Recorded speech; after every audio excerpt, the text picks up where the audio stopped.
Hillary Allen, welcome to the Singletrack podcast. Hey, I'm so excited to be here. Thanks for having me. We are recording this at an early date in January, but you do have some breaking news to share. I saw on Instagram that you'll be leaving the North Face. Maybe we can start by talking a bit about that because you were a mainstay there for 5, 6, 7 years. Yeah, it's definitely bittersweet. I've been with the North Face since 2015. They were my first, big sponsor, and they were with me through a lot. They're with me, through some incredible highs in my running career as I kind of broke out onto the world scene, specifically like in Europe and racing sky running races all over the world.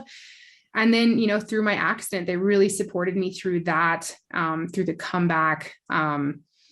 When I wasn't sure if I was actually going to be racing. Yeah. So not only just like the athletes on the team who've become my family, and helped me grow as an athlete and an individual, but, to the employees that I got to know while working with the North Face and, really understanding what it means to be a professional athlete, but then also just a member of the community in the athletic world, but also the trail running world. It was just an incredible, valuable experience. And yeah, but I think, I think in life not to use a stupid quote, or like a metaphor, but, it's like just different chapters in life. Right.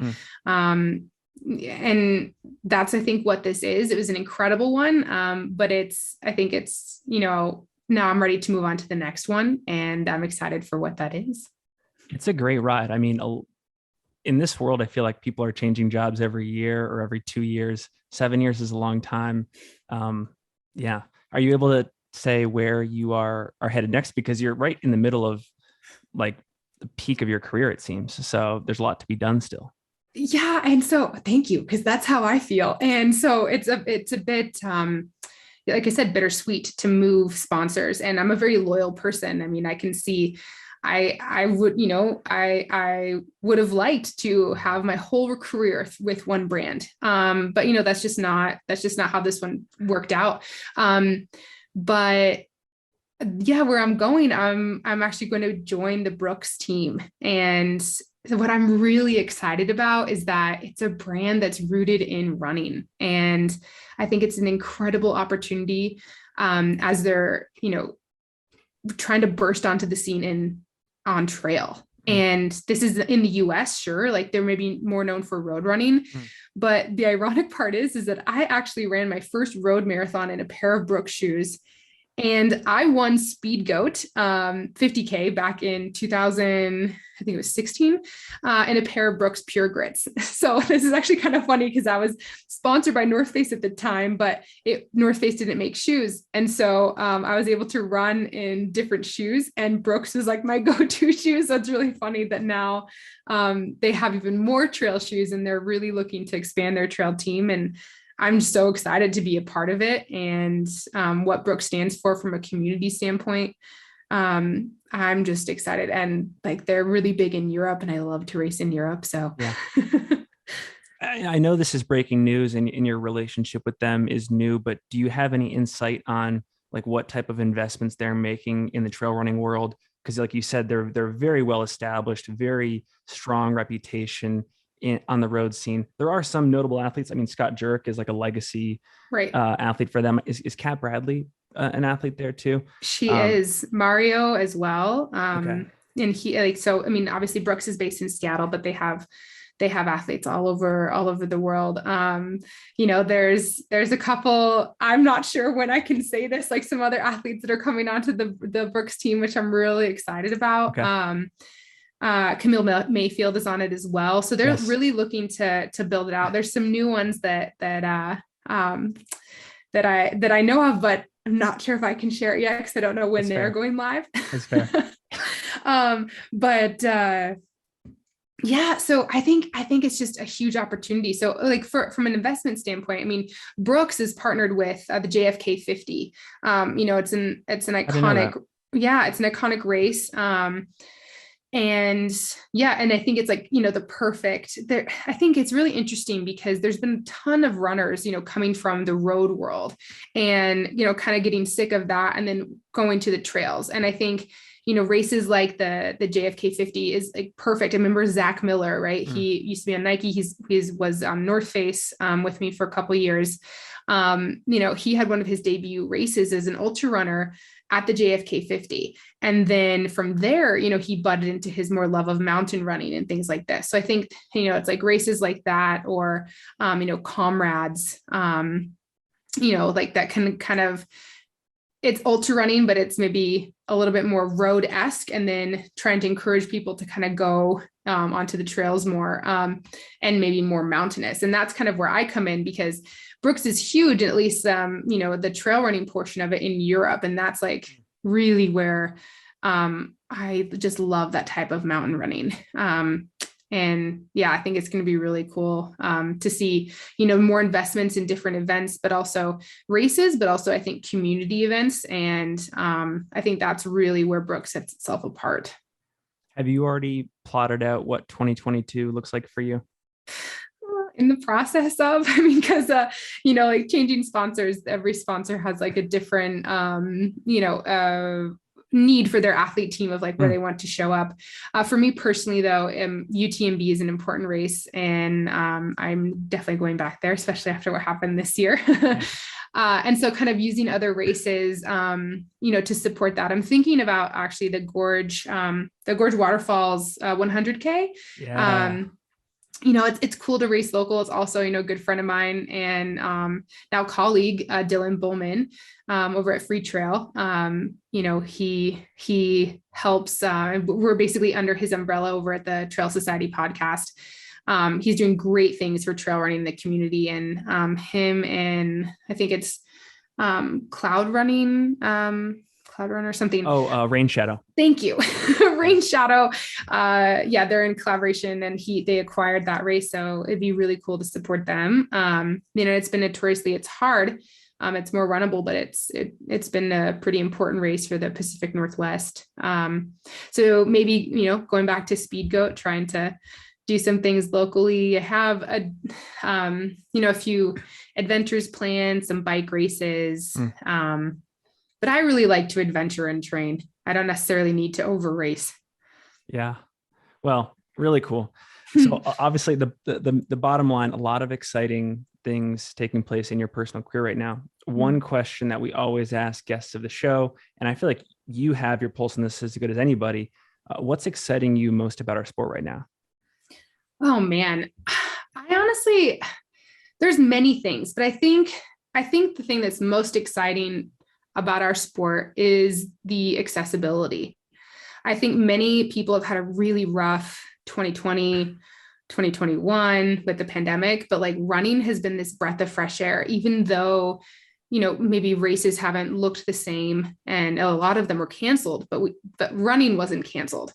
Yeah. And I think it was really cool where people got into running for the first time, or, their relationship was renewed or it changed.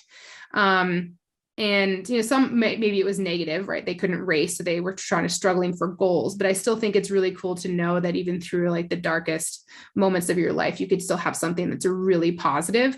And I think, that's just something that really stands out to me about trail running and ultra running in general. And I think it's kind of this box and like this curious point where people are wondering, as they get into running, like, maybe I could run further, or how far can I run? And I think it just makes us better humans as a whole to challenge ourselves mentally and physically.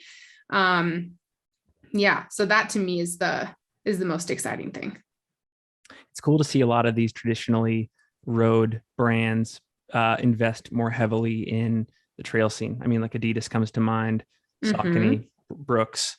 And I think that like just having this conversation now, that to me is another sign that like we're all directionally correct here. Like everything you're doing, Free Trail Society, it's all converging on something pretty special. That's cool. Yeah. I want to spend the bulk of the conversation talking about your book, Out and Back, which I just finished. And for anybody, I think that this a lot of the folks listening are probably pretty familiar with your story, but for anyone that's not familiar, could you give a brief summary of the book, why you wrote it, and like what it's about? Mm-hmm.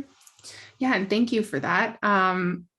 It's always scary writing something, but writing for me has always been a form of catharsis. But publishing a book is a bit different because you can't really press delete. It's out there for everyone to judge, but also hopefully enjoy. So I guess I'll start with my story. So in 2017, I had an accident while running this famous race in Norway where it's called the Humperocken Sky Race. Killian Jornet and Emily Forsberg put it on. And basically halfway through this race, I was running and I stepped on a rock, and then 1 minute I was running, the next minute I was in the air. And in total, I fell 150 feet off of this ridge where you don't want to fall off of it. For any local runners, like in Colorado, like I could equate it to something like Capitol Peak. Like, it's like it's like a ridge, or like Allingwood Ridge on the way to La Plata Peak. It's like nothing crazy. Like you're not on an arete, but you're on third or fourth class terrain where, it's kind of high consequence if you fall. And so I was pretty severely injured. I was lucky to survive. But I'd broken 14 bones. Twisted my ankles severely, broke both feet, ruptured a ligament in my right foot, which is really what was compromising the future of my running career. And really that was in limbo. I had no idea if I could actually recover from all of these things and run again.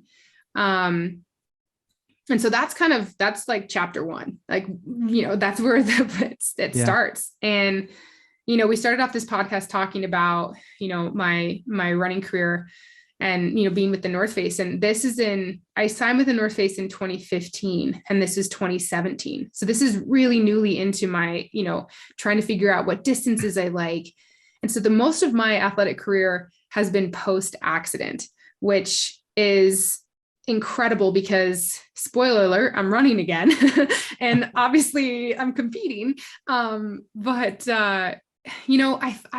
reason why I wrote the book was because I wanted to be the voice and the example to people who are also struggling with injury, because it can be almost a given. Like, it's kind of like, as runners, like, okay, when are we going to get injured, especially as endurance runners? And it's maybe part of the process, but it doesn't mean it has to be the end.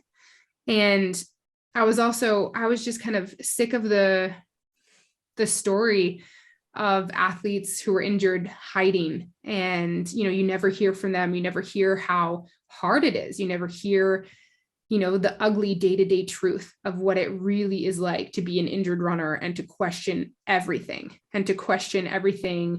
that your future is, built upon, or that you want it to be to work towards. And so I kind of made a pact with myself that I was going to be honest about the process through my recovery, through the ups and the downs. And I did that for, throughout my whole entire recovery. And kind of at the end of it, I had all these journal scribblings and, these pieces that I was writing on my blog. And I just wanted to turn it into a full story. There's been a lot of press and, stories told about my accident and, interviews, but it's always been someone else's spin. It was never my own. And of course, there's a lot of details that were left out in this book, but it was my best attempt to invite others into a reality which they can be a part of. And that reality is how resilient humans are. Yeah. Yeah. Well, there's a million things that I want to spend time on from what you just said later on in the conversation. The first thing that I want to dig into, and this was just what immediately came to mind when I was reading I think it was one of the first chapters where you're describing the accident. And actually, let me back up a little bit for context. One of the recurring themes on this show is exploring the relationship between brand and athlete. And I know that athletes are obligated to not talk about the details of contracts. Maybe we can talk vaguely about it, but the first thing I thought of when your accident happened is who's on the hook for like that healthcare? Like when you think about like all the surgeries, getting out of Europe back to the US.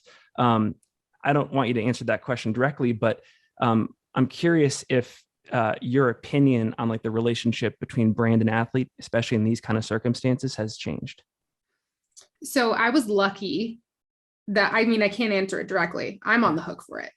There's no, I mean, but thankfully it happened to me when I was in Europe, and the rules in Europe are a bit different. I had, there's helicopter rescues on, like, as part of just a regular, occurrence, in Europe. And so maybe I wasn't on the hook for like a big helicopter bill, right? Because the mountain rescue is just kind of part of it.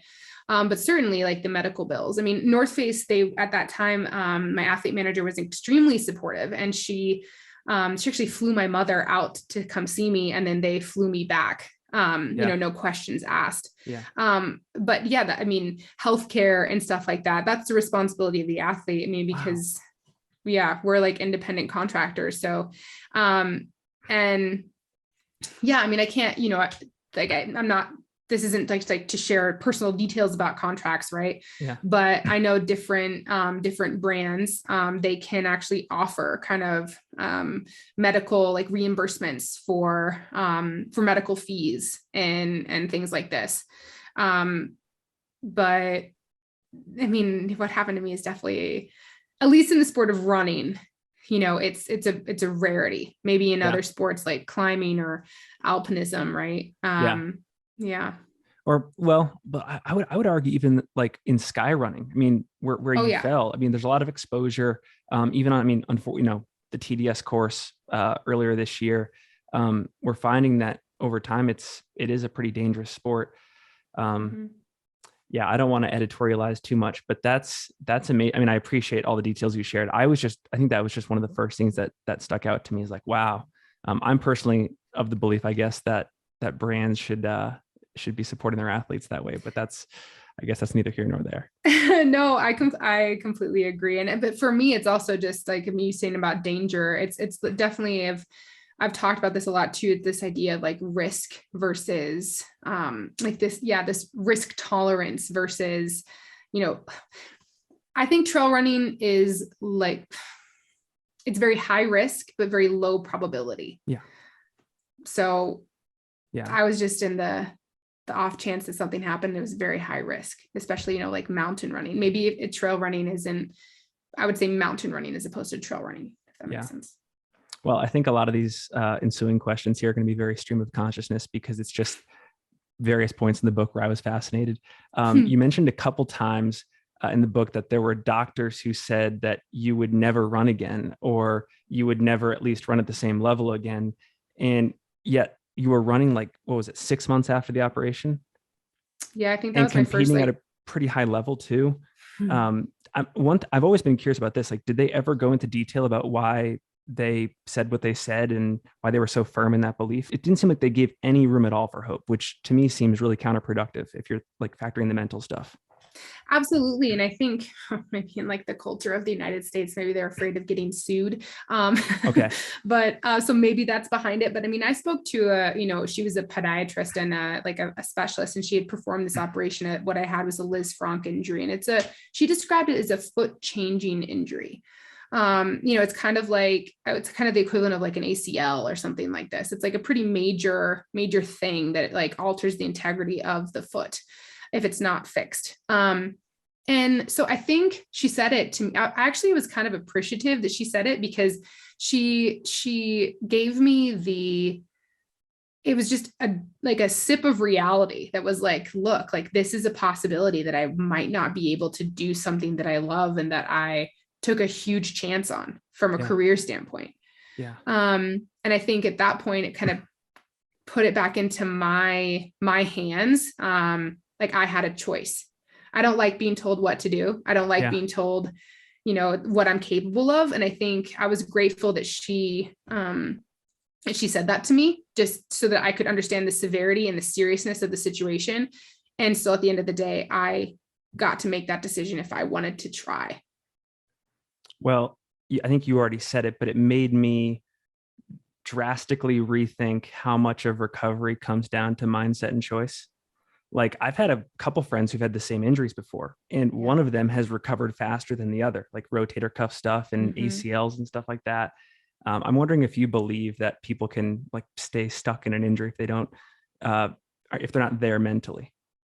I think so. And I didn't really, this is ironic because I have a master's degree in neuroscience and physiology. So you'd think I'd understand the power of like the mind. Yeah. But it wasn't until I was injured that I really understood it. And I didn't feel like myself for the better part of a year and a half, even when I had started running again, because running didn't feel the same. And I don't know what it was, but I think it was before I was holding on to who I was before. And I was trying to get back to that person. Like I was focusing on this comeback. And I think it was impeding my recovery because I kept on comparing myself to this uninjured, perfect person pre-accident.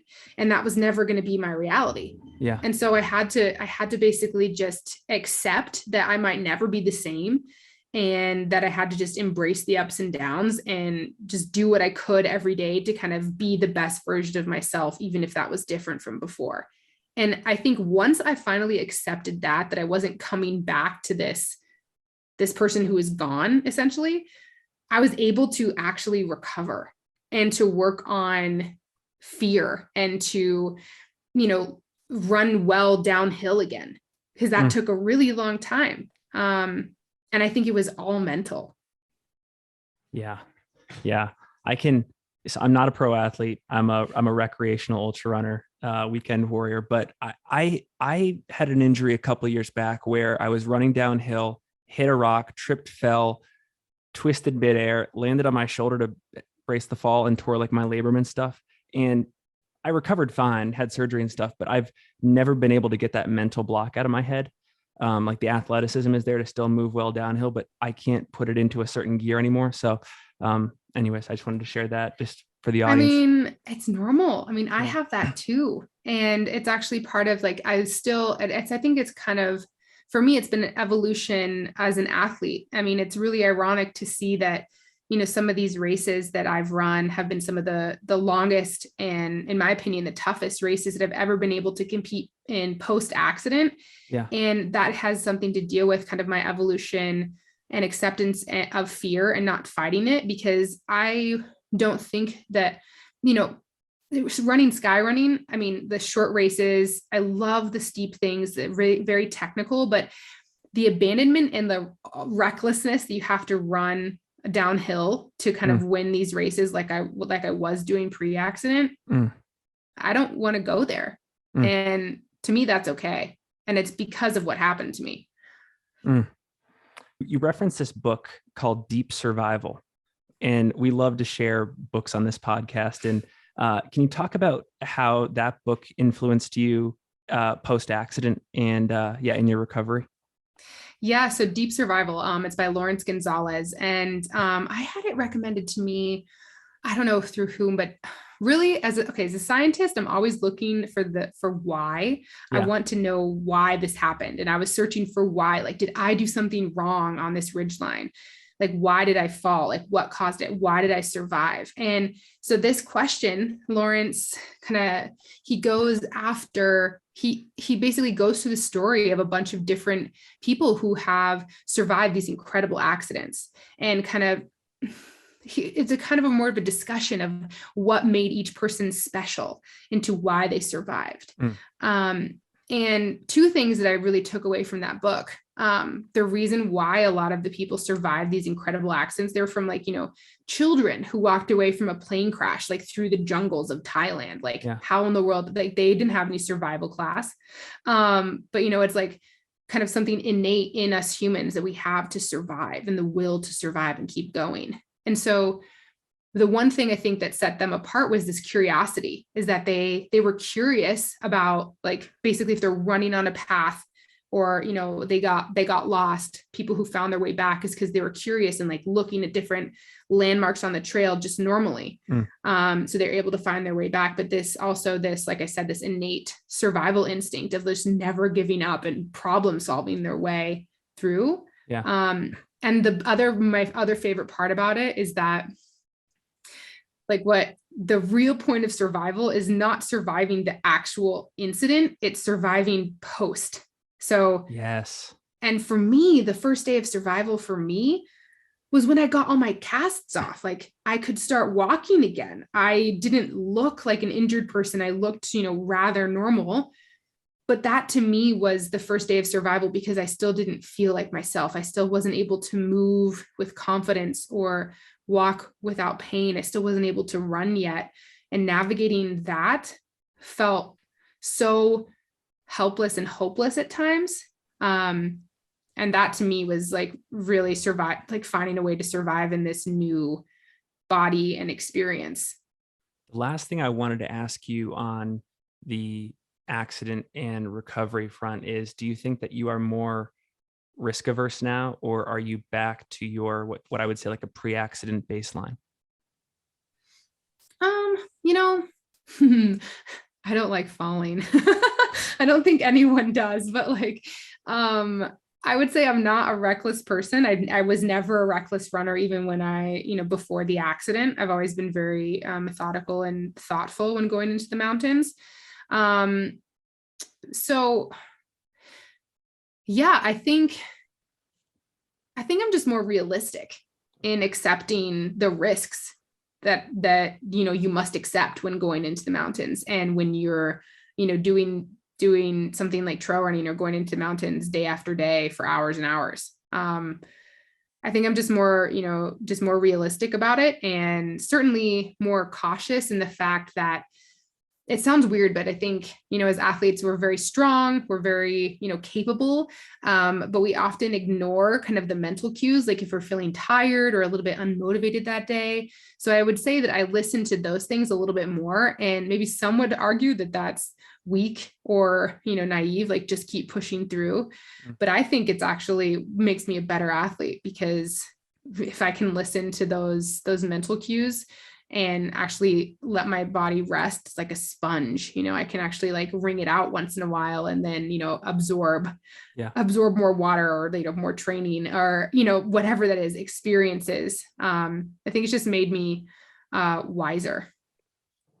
Another thread that we love to dive into on this show is folks who go all in on the sport of trail running, which I would characterize you as one of those people. Like I think you coach, you're a podcast host, you're an athlete, and you talk about it in the book. Yeah. And you talk about it in the book. You said that there's sort of this inflection point where you'd want to be a scientist for your whole life. You were in academia. I think you were on the PhD track. And then you were also having the success in running, and there was a fork in the road, and you ultimately made the decision to choose running. Can you talk a bit more about that? And I'd like to just go down that thread a little bit. Yeah. So, I mean, I was all in for being a scientist. I mean, it's something literally I read about this in the book too, like career day, kindergarten. I told the class I wanted to get my PhD in entomology, and I love science, but the reason that I love science is that I get to be curious. I get to ask questions. I get to kind of push the boundaries of human knowledge and kind of understand, why we're here. But, I was kind of, missing something too. And that was sometimes in science, it's supposed to be creative, but it felt like it was getting less and less creative. And running allowed me to explore all of these other parts of myself that I felt were kind of getting ignored. And the more I ran, I felt like it provided this balance. Like I was able to, clear my mind, think about my experiments. I was becoming a better scientist. And when I was in the lab, it provided me some rest, and then I could, show up to my running and really appreciate it. So, even though now I'm all in on running, I still have that balance. I have, 3 jobs, or, whatever they are. Maybe they're all in kind of the same realm of running, but they also allow me time away from the actual physical act of running, and allow, me to explore and be curious about other aspects of my life. Yeah. And I think for me, the real point was that I realized there's a common thread in science and running, and that was curiosity. Just being curious where my physical body could take me and how far it could go. I think one thing that's so interesting about our sport is because it's still relatively young and the market for it is still growing. Like the career paths in the sport seem so uncertain. Whereas like in academia, like you can be a tenure track professor, you can be a researcher. There's just more predictability. We're talking now in 2022. If I had to guess, you still have a solid 10 to 15 years of high level races in you. But at some point, we have to like move on from being pro athletes. Do you ever think about like what the long-term trajectory of your place in this sport looks like what you want to do after you're done competing? That's such a good question. It's something that, maybe I was forced to think about a little bit earlier than most people might have. But I'm very grateful for it. And I think my whole experience in accident recovery has taught me that I'm stronger than I think I am. And that's like one of the main messages that I want to tell everyone. And it's allowed me to find my voice. And yes, I'm still competing now. I have many goals competitively that I want to accomplish for years to come, seasons to come. But I also want to build something bigger than that, because I know it can change in a moment. I know it can. I'm lucky to be able to race and to run and to do what I love and to spend so much time outside. And when it comes to an end, because that's a reality, I'm not afraid of it, whereas I was before.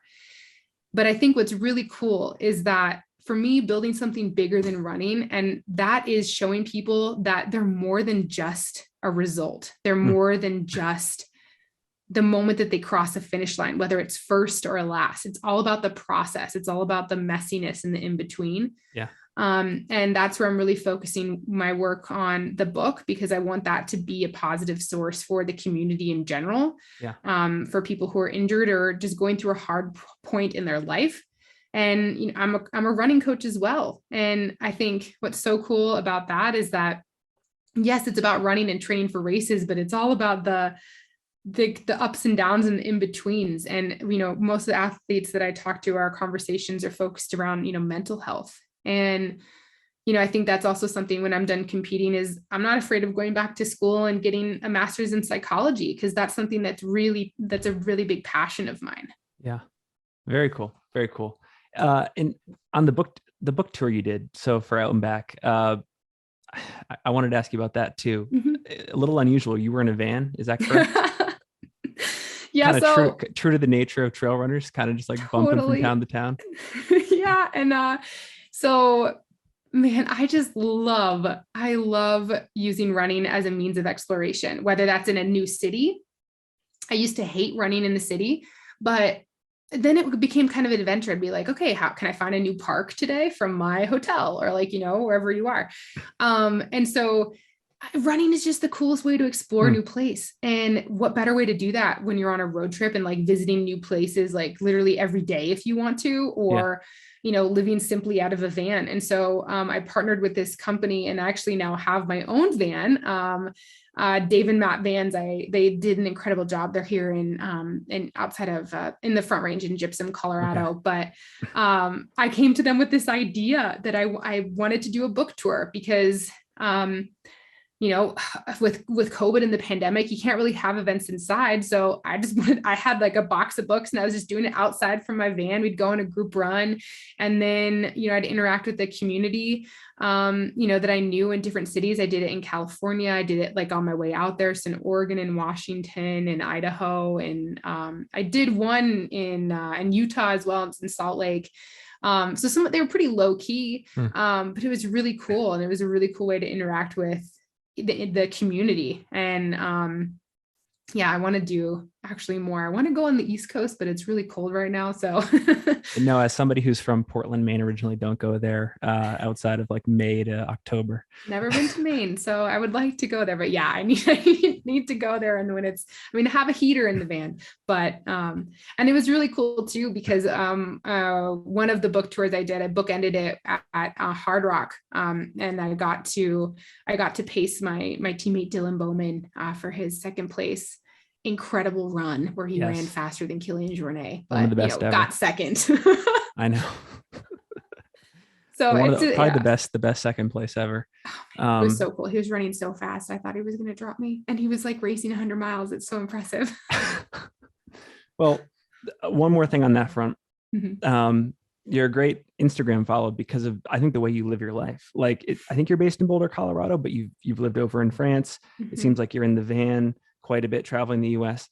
For those that want to pick up at parts or all of that lifestyle, can you talk about the way you've organized your life to make that travel possible? In one word, it would be chaotically. Before we got on the podcast, I was apologizing because we had to like reschedule this meeting. But no, for me, it's really been a change because when I was in my PhD program, I was going into the lab every day. Sometimes at 7. It like regular 9 to 5 job or like maybe more than that. 40 hours a week, or well, it was more than that for me in grad school, but the trade-off is just different priorities. And for me, it's this mentality of priority versus sacrifice, which I have to admit is not mine.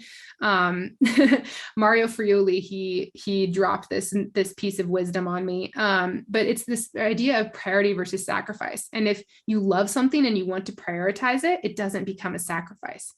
And it's this whole idea of mindset. And so all of these different aspects of my life are very important and I prioritize them.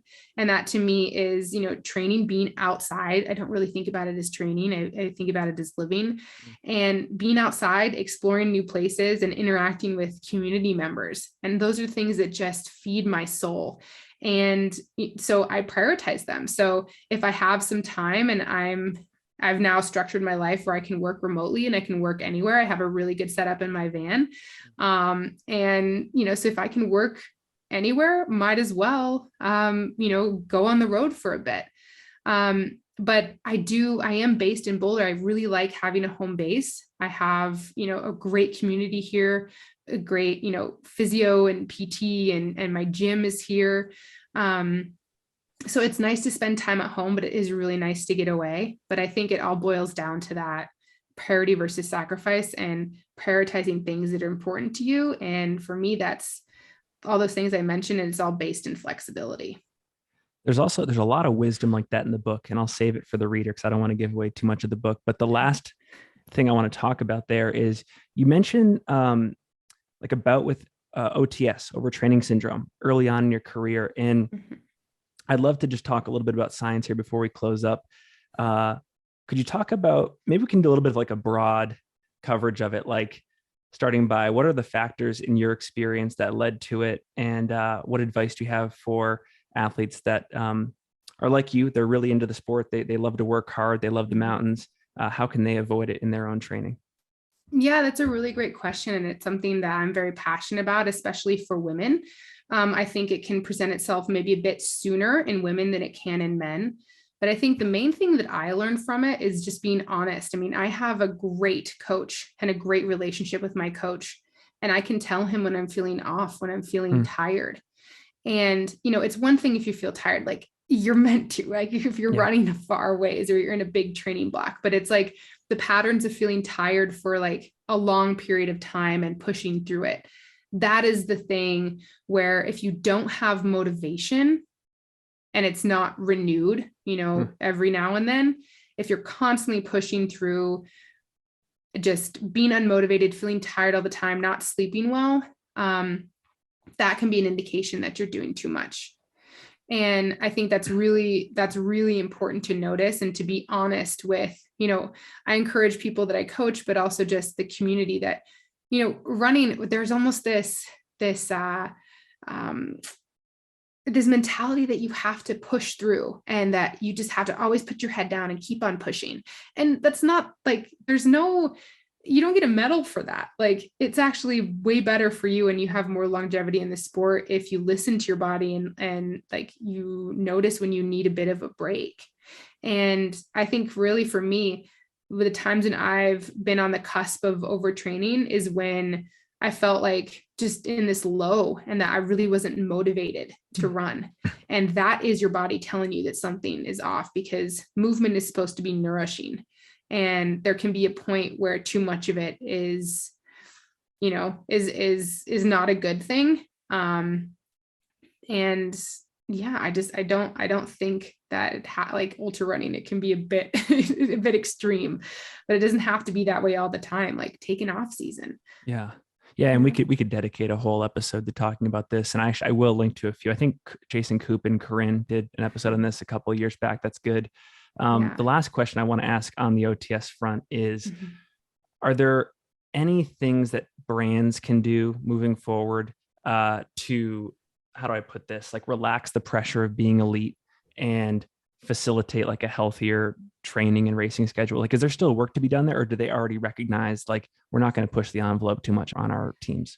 This is a great question. And it's very timely, because that was something that Corinne and Keely and I talk about on our Trail Society podcast, about the announcement that UTMB was partnering with, Ironman and now Hoka, right? And like putting out these races that are now UTMB qualifiers. And the main takeaway I had from some of the races, especially for the ones in the United States, it promotes overtraining, I think, and over racing. Like, for instance, doing Western states and then UTMB in maybe 1 year, or just some of these longer races that you'd have to do to get enough points or in close succession to race like the final race. Yes. I think that that's kind of missing the point. And I think now brands like maybe putting more pressure on only one final race, which brings a lot of good things, but that doesn't mean you need to race like this many long races in the same year to be relevant. Right. And I think that's one of the main takeaways. I think there is a bit of a long, learning curve from that. Because you can maybe have a successful career if you over race, for 2 years, but then after that, you might be a little bit burnt out. But, ultra running is awesome. And the fact that you can have a race year round, but that means there needs to be periods of like off time, depending on when you choose to race. So yeah, I think honestly, it's awesome because there's so many races to be had, but I think that there is a lot to be learned about ultra endurance and kind of the consequences and taxes it has on the body. And you mentioned Jason Koop and Corinne, like they're both, there's incredible resources that they have. I mean, they came up with another book. Stuff like that. Like we're constantly getting new research out there, discovering what, endurance has on the body, but not very many studies on like ultra endurance sports aside from cycling, but it's not the same, neuromuscular taxing as running has. Cool. Well, Hey, I really appreciate all the time going through the book. I will make sure to link it in the show notes, and I enjoyed it. So if you're a fellow runner in our sport, you'll like it, I think. Awesome. I hope so. Let's do the lightning round here. The first question is there a recent book, movie, podcast that you've consumed that you've quite enjoyed? It's maybe changed the way you think, and it's worth sharing with the audience.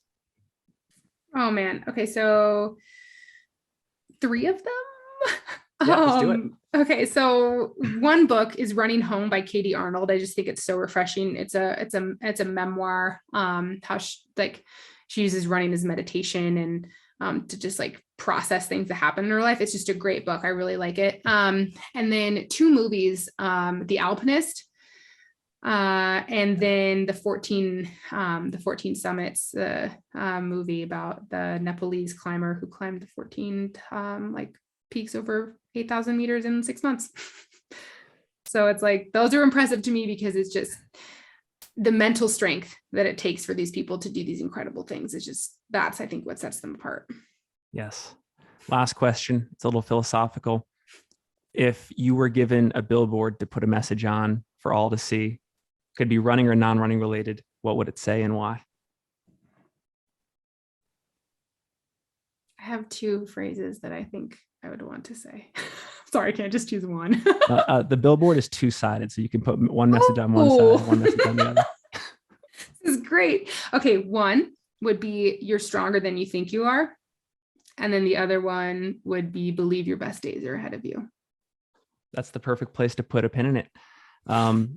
Thanks for dropping all the knowledge today. Thanks for sharing the breaking news. It has been a joy to meet you.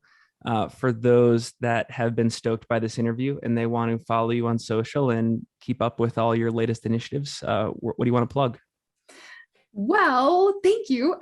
So my Instagram is a good way to follow me, Hilly Goat Climbs. And then I also have a website, hillaryallen.com. So all like the cool tidbits about the book and the podcast and my blog are all linked there. So Cool. And we'll link it all in the newsletter and in the show notes. Again, it's been a joy. I'm sure we'll chat again soon. And thanks again. thank you so much. It's been a pleasure.